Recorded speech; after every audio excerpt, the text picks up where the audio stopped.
ሰላም ጤና ይስጥልን ክቡራን የዩቲዩብ ቤተሰቦች፣ የሰዓቱን አጫጭር መረጃዎች እየቀርብ ያለው እስከ ፍጻሜው አብራችሁን ቆዩ።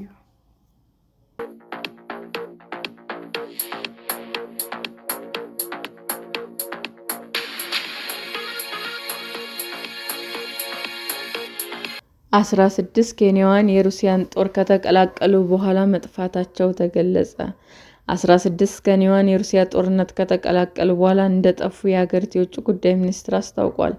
ሌሎች 41 ኬንያውያን ከዩክሬን ጦርነት ወደ ሀገራቸው መመለሳቸውም ተገልጿል። ሚኒስትሩ ሙሳሊያ ሙዳቫሊ በሕግ መወሰኛ ምክር ቤት ባደረጉት ንግግር ላይ 38 ኬንያውያን ጉዳት ደርሶባቸዋል በተለያዩ የሩሲያ ሆስፒታሎች እንደሚገኙም ጠቁመዋል። ባለፉት 24 ሰዓታት ውስጥም የጠፉ ኬንያውያን ቁጥር ከ10 ወደ 16 ከፍ ማለቱን ጠቅሰው ኬንያውያን በሕይወት ይኖሩ ወይም ይሞቱ አይታወቅም። የውጭ ጉዳይ ሚኒስትሩ እንዳሉት መሐላ በዩክሬን ጦርነት የተሳተፉ ኬንያውያን ቁጥር 165 ይሆናሉ ተብሎ የሚገመት ሲሆን አጠቃላይ የኬንያውያን ቁጥር 250 ይደርሳል። በዩክሬን ጦርነት የሚዋጉ ኬንያውያን ቁጥር ከተጠቀሰው በላይ ሊሆን እንደሚችልም ሚኒስትሩ ተናግረዋል።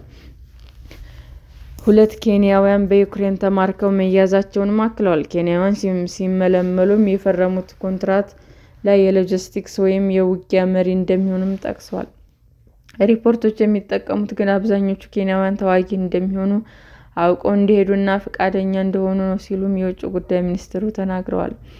የሩሲያ ጦር በመቀላቀል ከወርሃዊ ደመወዝ $2,700 በተጨማሪ ከ11,500 እስከ $23,000 እንደሚከፈላቸው እንዲሁም ዜግነት እንደሚያገኙ በመግለጽ ምልመላው እንደሚካሄድ ሚኒስትሩ ተናግረዋል።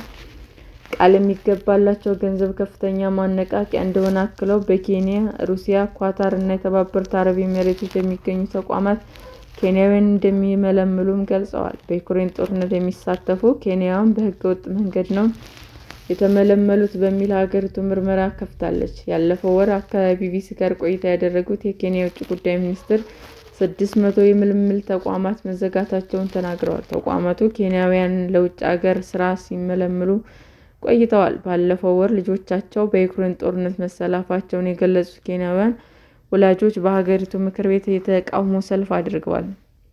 መንግስት ልጆቻቸውን እንዲያስመልሱም ጠይቀዋል። የኬንያ የውጭ ጉዳይ ሚኒስትር የሩሲያ አቻቸው ሴርጌይ ላቭሮቭን በሞስኮ አግኝተው ኬንያውያን በሩሲያ ጦር መመልመላቸውን በተመለከተ ተወያይተዋል። ሁለቱ ሀገራት ምልመላውን ለማስቆም መስማማታቸውም ተገልጿል። የሩሲያ የውጭ ጉዳይ ሚኒስትር በውይይቱ ወቅትም ኬንያውያን እንደ ሩሲያውያን ሁሉ በጦር ለመግባት ፈቃዳቸውን ሰጥተዋል ብለዋል። የኬንያ የውጭ ጉዳይ ሚኒስትር አሁንም ጉዳዩን በቅርበት እየተከታተለ መሆኑም ተገልጿል። የዩክሬን ደህንነት መረጃ እንደሚጠቁመው ከ36 የአፍሪካ ሀገራት ከ1,700 በላይ ሰዎች በሩሲያ ጦር ተመልምለዋል። ዩክሬንም በተለያዩ ሀገራት ተዋጊዎች እየመለመለች ትገኛለች። የዩክሬን መንግስት ያለፈው ረቡዕ በኤክስ ገጹ ባወጣው መግለጫ ኩብራ በሚል መጠሪያ የሰው አልባ አውሮፕላን ወይም ድሮን ባለሙያዎችን ከናይጄሪያ ወስዷል። ሰላም ጤና ይስጥልን ውድ የዩቲዩብ ቤተሰቦቼ እንዴት ናችሁ? አዲስ ጀማሪ ነኝና ሰብስክራይብ ያደረጋችሁ አበረታቱኝ። አመሰግናለሁ። የዩቲዩብ አድማጮቻችን ለሰዓቱ ያቀረብኩላችሁ አጫጭር መረጃዎች ይህንን ይመስል ነበር። በሌላ መረጃ እስክንገናኝ ሼር፣ ላይክ፣ ሰብስክራይብ እንዲሁም ቢቀርብልን የምትሉት መረጃ ካለ ኮሜንት እያደረጋችሁ ቸር ቆዩን።